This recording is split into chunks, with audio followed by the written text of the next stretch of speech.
Oi gente, tudo bem? Sou a Patrícia Patronelli, sejam bem-vindos ao meu canal. E no vídeo de hoje eu vim trazer um vídeo um pouco diferente do que eu normalmente trago aqui, que é respondendo perguntas que vocês deixaram, tanto aqui no YouTube quanto no Instagram. E assim, o intuito desse vídeo é realmente a gente se conhecer um pouco melhor e também ser uma maneira de comemorar o meu aniversário, que vai ser agora dia 20, no sábado. No ano passado eu fiz toda uma programação especial de aniversário, mas eu notei que muitas pessoas não assistiam, então eu tentei ver coisas que se encaixariam mais com o tema do canal para tentar trazer aqui. E como eu sou a pessoa que apresenta esse canal, eu acho que nada mais justo do que vocês me conhecerem um pouco melhor. E acho que seria um vídeo um pouco mais interessante de se trazer. A grande parte das perguntas foram feitas pela Lee Patterson, já quero agradecer a ela, porque eu tava com medo de não dar pergunta o suficiente, então a Lee foi lá e me encheu de perguntas. Então muito obrigada, Lee. Tanto o link do canal da Lee, que foi a pessoa assim, que mais mandou perguntas, quanto o da Ana Temponi, que foi a pessoa que eu vi esse tipo de vídeo e achei legal trazer aqui no canal, vai estar aqui na descrição para vocês irem lá conhecer o trabalho das duas, assim, é incrível. Vou tentar ser sucinta nas respostas para não ficar um vídeo mega extenso e cansativo para vocês, mas em algumas eu vou ter que acabar me estendendo, tá? Primeira da Viviane de Borba. Você trabalha com mais alguma coisa além do YouTube? Ou faz algum curso ou faculdade? E qual livro mais te marcou na sua vida? Essa primeira pergunta é uma pergunta que eu mais recebo, que é se eu trabalho com outra coisa além do YouTube. E na verdade, gente, eu sei que pode ser um pouco chocante, eu acho que quando a gente assiste as pessoas, a gente acha que todo mundo cria conteúdo porque tá ganhando algo ali com aquilo. Mas, na verdade, eu só ganho livros. Eu não ganho dinheiro com o YouTube, com o TikTok, com o Instagram. Enfim, não ganho. O dinheiro que eu tiraria pelo link da Amazon, ele acaba indo quase que 100% pro meu clube de leitura, que eu faço sorteio de livros mensalmente lá, então acaba indo todo pra ele. Quando tem promoção tipo Black Friday, essas coisas que as pessoas compram mais, daí eu consigo tirar um dinheirinho pra mim, mas assim, só nessas ocasiões, sabe, que acontece de eu ganhar alguma coisa. O YouTube é monetizado, sim, só que pra gente conseguir, de fato, receber o dinheiro, a gente precisa bater $100. E eu estou, assim, vamos dizer, bem longe de chegar a $100. Então, até então, tudo isso aqui é feito por amor e unicamente amor.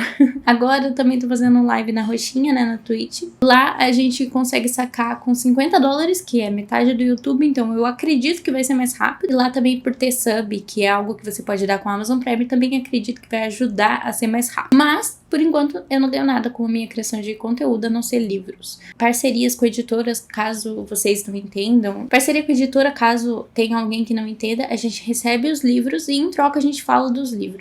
Depende muito de editora para editora. Por exemplo, a LPM, eles obrigam a gente a falar de todos os livros que a gente recebe. Já a Companhia das Letras, eles enviam um livro, a gente não é obrigado a criar conteúdo sobre eles e a gente tem autorização para falar mal se a gente quiser. Então a companhia assim é bem mais aberta do que a LPM, por exemplo. Mas nos dois formatos eu recebo única e exclusivamente livro. Se tiver outros brindes, beleza, mas dinheiro de fato eu não recebo. Por isso que é chamado de parceria com a editora e não publi. Mas a resposta é, eu sim trabalho com outras coisas além do YouTube, porque o YouTube é quase como um trabalho voluntário, vamos dizer assim. Sou web designer e designer gráfico, então eu faço tanto coisas para internet, né, como por exemplo posts para social media, quanto coisas para imprimir, como cartão de visita, panfleto, cardápio, enfim. Eu também faço a parte de social media, que é criar cronograma para marca. Eu escrevo os posts para as marcas, eu crio copy. Então, assim, eu literalmente faço de tudo um pouco nessa questão, assim, de marketing dentro das agências que eu trabalho e dentro dos clientes que eu tenho, porque eu trabalho para 2 agências fixas e além dessas eu também pego alguns clientes à parte. Então é mais ou menos isso o que se diz no meu trabalho e eu já vou aproveitar para enganchar aqui rapidinho a pergunta da Lee. Fala um pouco mais sobre sua formação na faculdade, porque sempre confundo achando que foi em publicidade ou algo de design. Então eu já vou fazer um link com aquela pergunta e depois eu volto para as outras perguntas que a Viviane fez, tá? Eu sou formada em letras bacharelado em português e inglês. O que significa bacharelado? Significa que eu não tenho autorização para dar aulas, a não ser que eu faça o complemento de licenciatura, que eu acho que é 1 ano de formação, é coisa bem rapidinha. Serve então o bacharelado de letras. O bacharelado em letras, ele é mais focado na parte de tradução, então eu trabalhei muito na faculdade com tradução de livros, tradução de legendas, tradução de vídeos, enfim. Esse tipo, assim, a gente foca muito em realmente aprender a traduzir do português pro inglês e do inglês pro português. Eu me sinto muito mais confortável de traduzir do inglês pro português, porque português é minha língua mãe, então eu sei como traduzir gírias e etc. pra cá. Mas eu também já fiz alguns trabalhinhos na faculdade traduzindo do português para o inglês. Mas é muito mais difícil, porque não estamos tão familiarizados assim com o idioma, né, deles. Então, é isso. Eu sou formada em letras, bacharelado, português e inglês. Eu não tenho formação em design. Eu fiz curso de design, eu acho que com 12, 13 anos, na época que eu vendia minhas peças de design pro público do One Direction. Eu vendia capas no Facebook, capas pra fanfic. E nessa época eu falei, quer saber? Eu quero ser designer. E foi quando eu fiz meu curso e desde então eu trabalho com isso. Eu trabalhei, né, vendendo coisas na internet, depois eu trabalhei em uma imobiliária, depois uma escola de inglês, até hoje ser totalmente autônoma, freelancer. Agora voltando para a pergunta da Viviane, qual o livro que mais me marcou na minha vida? Assim, tem diversos livros que eu acho que me marcaram de maneiras diferentes, mas um livro assim que eu não consigo tirar ele da minha cabeça foi o da mãe do Dylan, que é... Mas se tem um livro que não consigo tirar da minha cabeça, não importa o tempo que passe, é O Acerto de Contas de Mamãe. Ele me marcou assim de uma maneira muito diferente que nenhuma outra leitura tinha marcado antes. E eu não sei nem explicar muito bem o porquê, mas algo que a Sui falou, ou da maneira que a Sui falou, se conectou muito comigo e realmente é um dos livros assim que mais me marcou. E toda vez que eu for pensar em um livro, eu vou acabar pensando nele. Essa pergunta tem um pouco a ver com a pergunta anterior, que é da Anne Temponi. Quais são os seus livros preferidos de True Crime e de outros gêneros? Bom, de True Crime, eu acho que meus favoritos foram Ted Bundy, Manson, Se Você Contar, Crime e Poesia e O Acerto de Contas de Mamãe. Esses são meus top 5. Talvez a Anatomia do Mal, então um top 6. E os meus de outros gêneros é muito complicado, porque os livros meus de outros gêneros são totalmente diferentes do meu nicho de True Crime. Acho que Heartstopper tem uma importância muito pessoal pra mim, por conta da história do Charlie. Eu me identifico muito, eu passei por coisas muito parecidas com a do Charlie em questão de transtorno alimentar. Solanin, que eu acabei de ler, mas assim, gente, esse mangá é como se alguém tivesse pegado meu diário, lido o momento que eu estou passando e escrito e ilustrado. Então, assim, Solanin com certeza também é o meu livro, assim, de outro gênero que é favorito. O Iluminado também. O Iluminado, assim, é o único que não tem relação pessoal, assim, comigo. Eu só gostei muito da experiência. Foi uma experiência muito única ler o Iluminado, então ele acabou virando favorito. E, assim, de cabeça, os que mais me marcaram, assim, que são livros que eu sempre vou falar que são meus favoritos, eu acho que são esses. Acho que talvez eu incluiria algum do John Green aqui, mas eu não sei opinar qual. Eu gosto muito de Tartarugas até lá embaixo, porque eu acho que a escrita do John Green realmente brilhou nesse livro aqui, porém eu tenho um carinho muito especial com os outros, porque eu li na minha adolescência. Então fica aí, esses são os meus livros favoritos de outros gêneros, eu diria. A Mari perguntou qual a cor de cabelo que você mais gostou de ter. Assim, os que eu mais gostei foram o rosa e o roxo, porém, eu pinto muito de azul porque ele demora muito mais pra desbotar. E eu tenho uma certa preguiça de ficar pintando, repintando o cabelo. Então, por isso eu acabo ficando no azul. Mas, definitivamente, o que eu mais gosto, assim, de ter é o rosa e o roxo. Não sei definir qual dos dois eu prefiro. Porque eu já fiquei muitos e muitos anos só no rosa. Porque, pra quem não sabe, eu tive uma era Tumblr Girl. E nessa era Tumblr Girl, eu só ficava nos cabelos rosa pra combinar com meu filho. A Isa, que também tem canal no YouTube, que eu também vou deixar aqui na descrição pra vocês conhecerem. Qual ator você mais gostaria de sentar pra tomar no chá e bater um papo? E aqui, eu sei que muita gente vai ficar, meu Deus, tantos atores e ela queria justo esses. Mas são meus atores de infância que marcaram minha infância.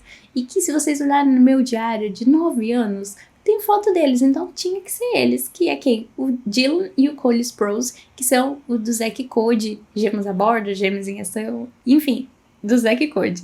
Eu com certeza sentaria, principalmente com o Dylan, porque o Dylan é o meu favorito, meu gêmeo favorito. E conversaria com ele por horas, assim, tranquilamente. A K, do Garota do Vlog, que também vou deixar o canal aqui na descrição, falou qual o número 1, meu livro favorito de True Crime. Não pode mentir, hein? E, assim, eu deveria ter respondido essa junto com aquela outra, mas o número 1 mesmo de True Crime, eu acho que eu fico com o Acerto de Contas de Mamãe. Porque por mais que eu goste muito de todos os outros, é que nem eu falei. O Acerto de Contas de Mamãe é um livro que eu tenho certeza que ele sempre vai estar comigo, sabe? Não importa quanto tempo passe, ele sempre vai estar na minha cabeça. Tudo que eu li ali e a sensação que esse livro realmente me trouxe. Então, eu fico com esse. Em segundo lugar, seria Se Você Contar, que foi o segundo que mais me marcou. Da Bre, do Leituras da Bre, que também tem canal, ela mandou: qual as bandas que você ouve trabalhando? Acho que todo mundo aqui do canal já deve estar cansado de me ouvir falar que eu era super fã do One Direction, então eu ouço muito One Direction enquanto tô trabalhando. Eu ouço também Arctic Monkeys, deixa eu ver o que mais. Eu ouço muito Arctic Monkeys, The Killers, essas coisas assim mais indie, eu acho que seria o termo. E eu gosto muito também de The Monsters and the Men, eu acho que é assim o nome da banda, que tem várias músicas que eu ouço, só que eu sou péssima assim com o nome de músicas e bandas, pra ser sincera. E a única coisa assim que eu realmente me esforcei muito pra memorizar na minha vida foi o One Direction e Curiosidades do One Direction. O resto eu tenho memória da Dory, do Procurando Nemo. Então, acabei de piscar, já esqueci tudo que eu tinha falado, tudo que aconteceu. Então, assim, tem muitas bandas que eu escuto. Eu normalmente gosto de descobrir bandas novas, então eu acabo colocando uma playlist aleatória no Spotify. Eu tenho um hábito também que é de criar muitas playlists, então eu tenho playlist pra qualquer coisa que vocês imaginarem. Pra quando eu estiver feliz, pra quando eu estiver triste, quando eu quiser um livro específico, por exemplo, Solaninho, eu criei uma playlist pra ele. Eu realmente sou viciada em criar playlists, então eu normalmente trabalho com playlists. A Bre também mandou: você tem alguma mania pra editar vídeo ou algum ritual que faz pra ir editar? Bom, mania pra editar vídeo, eu acho que não tenho. Não sei se eu tenho mania pra editar vídeo, mas geralmente quando eu vou editar vídeo, eu coloco música tocando no computador e no outro eu tô editando. Porque me dá uma agonia de ficar em momentos de silêncio e tem horas que você tem que cortar o vídeo, né? E é natural ficar, sei lá, 1 segundo de silêncio, mas eu odeio isso. Então, eu acho que essa seria minha mania editando. Eu sempre edito ouvindo música. Talvez isso seja até um problema porque eu não pegue os ruídos tão perfeitamente quanto eu deveria pegar na edição. Mas eu não consigo editar sem música. The Man of Books mandou: livros favoritos do ano até o momento e o que menos gostou. O menos gostei? Assim, é uma coisa muito particular minha, não precisa jogar hate, tá, gente? Foi Acorda Pra Vida, Chloe Brown, porque eu não gosto de hot. Esse livro tem muito hot. Muito, muito hot. Mas eu vou falar mais sobre ele num vídeo, porque ele estava sendo lido para um vídeo em específico que vai sair aqui no canal. Então, não irei me aprofundar muito, mas eu acho que esse foi a minha menor nota desse ano, por enquanto. E o meu favorito do ano, acho que fica com Manson. Manson foi muito bom. Mas, não, acho que Manson fica em segundo lugar. Primeiro é Solanin. Solanin, assim, foi um favorito da vida. Eu vou demorar pra superar ele. Solanin foi o melhor do ano. Living for Pages mandou: qual momento da sua vida que você ficou? O que é isso? Um filme? Assim, gente, eu não sei especificamente se isso seria um momento bom ou ruim, mas acho que, tipo assim, pensando no momento bom, eu ficaria na parte quando eu fui no evento da Companhia das Letras. Muita gente vai ficar: meu Deus, que negócio besta. Certo, você pode pensar assim, mas pra mim foi um momento muito único, porque foi quando eu percebi que o que eu estava fazendo aqui na internet influenciava diretamente pessoas. Eu acho que até então eu não tinha caído por si, sabe? Eu não tinha visto com responsabilidade o que eu estava fazendo aqui. Porque como eu nunca recebi financeiramente por isso, eu acho que a gente acaba criando um certo distanciamento.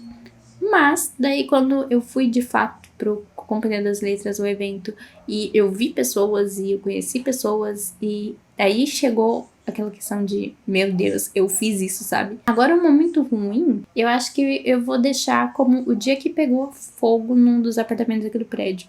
Sério, foi terrível. Foi muito traumatizante a experiência, porque a gente imagina assim como que é pegar fogo num lugar, mas a gente não percebe o quão rápido o fogo se alastra e as coisas que acontecem e volta. Por exemplo, o fogo pegou no segundo andar, eu moro no quarto. Só que a gente foi sair, tinha acabado de pegar fogo e não enxergava mais nada, a energia já tinha caído, ou seja, tava um breu. Como que você sai com aquele breu, com todo aquele tanto de fumaça? Assim, gente, foi desesperador. Não recomendo nem para meus piores inimigos. Lendo a música mandou: livro que sentiu mais medo. Assim, eu sou uma pessoa muito medrosa, mas eu acho que eu nunca senti muito medo com livros. Acho que também porque eu sempre evitei ler terror. Eu comecei agora a ler, assim, mais tipo King. E eu li César Bravo. Eu nem considero, assim, tão terror king, né? É um outro tipo de terror, não é aquele terror assim pra ficar com medo, pelo menos os que eu li, tá? Tô falando como a minha experiência. Então, não teve nenhum assim que eu fiquei com muito medo. Mas um livro que é meu favorito, por conta das sensações, assim, de aflição e de arrepios mesmo que você sente lendo, é o Iluminado. Então, vou deixar ele como aqui, mas não necessariamente foi um medo, sabe? Foi uma angústia, não sei explicar. O Subsolo Literário mandou: tem planos de fazer as lives de sprint em dias fixos e horários fixos? Tenho sim, mas hoje em dia, como eu tenho outro trabalho, pra mim é muito complicado conciliar a minha vida. Porque nem sempre eu estou bem mentalmente, nem sempre eu estou bem para aparecer e conversar, sabe? E lives na Twitch, por mais que eu esteja trabalhando e deixe ali gravando, ainda é algo que exige eu interagir com as pessoas, sabe? Nos momentos de pausa, conversar. Então, por isso eu tenho um pouco de dificuldade em delimitar quais vão ser os dias e o horário. Eu acho que quando eu tiver um pouquinho mais de liberdade no meu serviço, eu consiga definir melhor isso. Mas, por enquanto, não tenho ainda um dia. Ali mandou: se você pudesse escolher um país para morar, qual seria e por quê? Se mudaria ou continuaria no Brasil? Se eu pudesse escolher um país para morar, eu provavelmente escolheria a Inglaterra. E isso seria mais por conta de toda a minha iluminação com a Inglaterra em relação ao One Direction. Quando eu fiz o intercâmbio, foi inclusive pra lá por conta do One Direction e foi muito mágico todo o período que eu estive lá, por conta dessa fantasia mesmo que eu tinha na minha cabeça.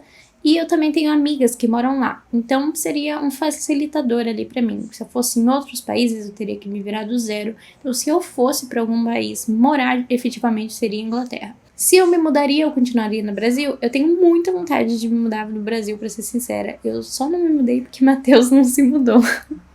Mas se ele topar, provavelmente um dia eu saia. Não tenho assim nada particularmente contra o Brasil, tá? Não é nada pessoal. Eu só fico muito indignada com algumas coisas que acontecem no nosso país que acabam não tendo penalidade e isso me frustra muito. Eu também não acho que o nosso dinheiro renda no Brasil. Não que outros países renda super, mas eu acho que o poder de compra é mais atrativo.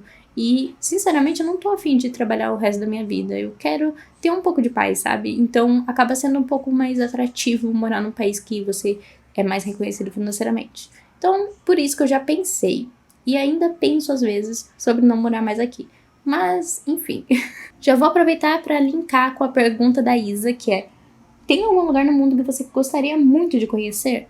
Sim, eu tenho muita vontade de conhecer o Japão. É um país assim que eu acho que a cultura é muito diferente, é muito legal, que eu gosto bastante, apesar de não falar tanto aqui no canal. Eu consumo bastante coisa, muito por influência do Matheus, pra ser sincero, porque ele é apaixonado pela cultura japonesa.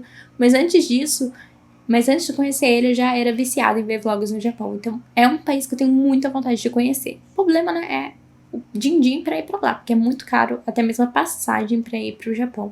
Mas eu tenho muita vontade de conhecer. Agora eu vou juntar duas perguntas dali em uma. Qual a pior parte de criar conteúdo pra internet? Qual o tipo de vídeo que você queria muito fazer aqui, mas acabou deixando quieto, porque sabe que não vai ter view? Parte de criar conteúdo pra internet, eu vou nichar aqui, né, no nicho de livros, porque é o que eu faço. Eu acho que a pior parte de criar conteúdo na internet no mundo dos livros é os leitores. Gente, não quero ofender ninguém. Eu gosto muito de vocês, meu público, tá? Eu juro que eu gosto de vocês. Mas leitor é um bicho chato de se mexer, sabe? Por quê? Porque leitor, eles defendem com unhas e dentes os livros que eles gostam, defendem com unhas e dentes os livros que eles não gostam. E se você tenta defender um dos dois lados, você tá errado. E no final das contas, você nunca vai agradar ninguém. Os leitores, eles gostam que tenha resenha pra saber de vídeo, mas quando tem a resenha, eles não assistem. Leitor gosta que vê a gente falar de livro, mas se você lançar um vídeo que não seja tão de livro, às vezes dá mais view do que o próprio de livro. Então, assim, o leitor é um bichinho complicado de entender o que quer, sabe? É muito complicado. Se tem um clube de livro, as pessoas querem... Se você não tem um clube de livro, as pessoas querem um clube de livro pra ler com você. Você cria um clube de livro, ninguém lê com você. Então, é realmente muito frustrante essa parte de criar conteúdo para o mundo literário. Recentemente eu comecei a criar conteúdo fora que livros não é uma coisa tão acessível, é uma coisa muito vista como coisa de gente intelectual, então muitas pessoas ainda têm preconceito de se tornar leitores. E alguns leitores, eles querem ser leitores sem ter que ler. Então, assim, é muita coisa girando ao torno do nicho literário. E eu sei que todos os outros nichos também têm seus defeitos. Mas no nicho literário, assim, tem algumas coisas que acabam nos frustrando, porque a gente muitas vezes não recebe por isso. É muito mais fácil você ganhar dinheiro com outros nichos. Eu digo isso por experiência, porque recentemente, eu acho que faz 3 meses, eu entrei pro nicho do One Direction, traduzindo vídeos do One Direction, né? E em menos de 3 meses eu consegui quase 3 mil seguidores e 5 milhões de visualizações, meio milhão de likes. Então, assim, a gente realmente vê que com outros nichos é muito menos trabalhoso de criar conteúdo e crescer. Mas o meu coração, né, clama pelo mundo literário. Mas eu acho que realmente a questão do mundo literário acaba sendo um pouco do algoritmo, mas também acaba sendo o nicho leitor. O nicho leitor é um nicho muito exigente. E muitas vezes ele exige algo que ele mesmo não vai ver. E um vídeo que eu gosto muito de fazer, mas que eu acabo não trazendo tanto, é resenha. Eu poderia fazer resenha de todos os livros que eu leio, porque eu amo falar sobre um livro em específico. Mas eu sei que se eu falar sobre todos os livros que eu leio individualmente, não vai dar view. E por isso eu comecei a falar das minhas últimas leituras e criar TBR. Mas eu particularmente amo vídeos resenhas. Tanto que é por isso que às vezes eu ligo o FDS e publico mesmo assim os vídeos resenha, mesmo que flop, enfim. E é algo que eu vou continuar publicando. Pode ser que meu YouTube esteja no fundo do poço, eu vou acabar publicando resenhas, porque é algo que eu realmente amo. Por muito tempo, eu acho que fiquei desde novembro do ano passado sem postar resenha. Mas assim, o nicho literário mas os vídeos continuaram indo mal do mesmo jeito, então agora eu liberei geral, vou postar resenha quando eu quiser postar resenha e é isso. Mas é um vídeo que eu realmente amo, mas que não vai tão bem. Às vezes fura a bolha e vai muito bem, mas nem sempre. Por exemplo, acho que do BTK tem mais de 1000 views aqui no canal. Mas assim, são exceções. Ali também mandou: qual foi o livro de true crime que mais te deixou revoltada com os acontecimentos? E assim, livros de true crime no geral acho que deixam a gente revoltado com os acontecimentos, mas o que mais me deixou revoltada foi o do Manson, porque desde novinho era claro que aquilo tudo ia dar o que deu, sabe? Desde novinho. Ele mesmo chega um momento e fala pra penitenciária: me deixa aqui, porque se eu sair, eu vou alguém. E daí não, né? Catam e soltam ele está apto, pode voltar para a sociedade. E ainda por cima deixaram ele fazer um curso sobre como, sabe, do cara que escreveu Como Fazer Amigos e Influenciar Pessoas? Manson fez o curso dele. Então, assim, uma pessoa que já era extremamente manipuladora, que sabia mexer com as pessoas, que fazia o mal, ainda ganhou um curso de como fazer amigos e influenciar pessoas. E daí, o que deu, meus amigos? Deu no que deu, né? Então, esse é um dos livros que mais me deixa revoltado. E cada página que você lê, mais você fica revoltado, porque cada vez coisas piores vão acontecendo e as pessoas vão vendo aquelas coisas acontecendo e não fazem nada. Então, assim, é um dos livros que mais me deixou revoltada. A Mari mandou: por que você decidiu focar em true crime no canal? Eu acho que foi um processo muito natural. Eu fazia bullet journal, daí naturalmente eu gostava de livro, comecei a falar de livro. E naturalmente eu lia mais true crime e fui caminhando pro true crime. Foi um processo realmente muito natural pra mim. Não foi que de um dia pra noite eu falei: hoje eu vou focar em true crime. Aos poucos eu fui vendo que eu tava falando mais de true crime do que de resto, e que o público que assistia os vídeos de true crime não conversava com o restante do canal. Então eu tinha que tomar uma decisão. Ou eu não falava mais de true crime, ou eu falava de true crime. Então foi meio que assim, foi assim que aconteceu. E já vou aproveitar para ligar com a pergunta da Ana, que é: como começou o seu interesse por true crime na literatura? Essa pergunta, para ser sincera, eu fiquei me questionando se eu respondi ou não, porque a minha relação com o true crime é uma relação muito pessoal. Mas eu achei que dá para mim falar sem falar exatamente o que aconteceu. Mas basicamente a minha relação com o true crime no geral, não apenas na literatura, foi porque eu basicamente quase vivi um true crime. Quase que vocês veem a minha história aí passando no Cidade Alerta ou coisas do tipo. Não eu necessariamente, mas com uma pessoa muito próxima de mim. Eu não quero expor aqui os problemas da minha família, mas aconteceu coisas bem graves do meu meio familiar, e mais de uma vez. Vamos dizer assim que saiu de um pra entrar em outro, pra enfim ter a resolução de tudo. Então, assim, eu poderia ter passado aí no Cidade Alerta pelo menos umas 3 vezes. Então eu acabei me interessando tanto por vídeos de true crime, como podcasts, documentários, e depois, posteriormente, com a leitura de true crime, porque foi uma maneira de defesa, sabe? Tipo, isso quase aconteceu comigo, então como eu posso fazer para que isso nunca mais aconteça? Acho que foi mais ou menos isso. Tentei falar sem falar o que aconteceu, mas é meio que isso a minha história com true crime. E eu acho que é por isso que quando eu leio livros com o patamar mais fora do assassino, mas tipo, mais perto da vítima ou dos outros olhares, eu me identifico tanto. Porque eu já estive naquele lugar e eu consigo entender o que as pessoas estão falando, mas que muitas pessoas que não estiveram naquele lugar talvez não entendam. Tipo, ah, nossa, mas como que não fez nada? Eu consigo entender como que é não fazer nada, sabe? Então acho que é mais ou menos isso o resumo meu com o true crime e a nossa relação desse tema, que é um tema assim muito pesado que muita gente gosta de fugir um pouco.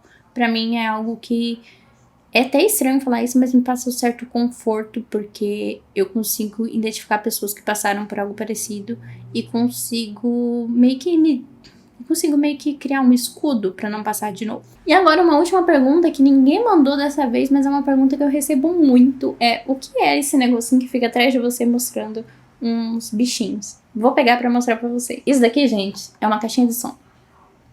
Só que ela tem um visor que você consegue colocar imagens nela. Aqui tem os negocinhos, né, pra você mudar o volume, etc e tal. E eu consigo mudar com base no meu celular. Então, no celular eu consigo desenhar o que eu quero e animar o que eu quero, ou pegar de pessoas já pronto na internet. E daí você liga via Bluetooth pra descarregar a primeira vez, né, as imagens aqui, e depois elas ficam passando eternamente. Daí, quando a gente clica aqui, ó, temas, né, que você muda pros temas que você configurou. Então, tem vários aqui. E tem os padrões também, que são definidos pela própria caixinha, que já veio.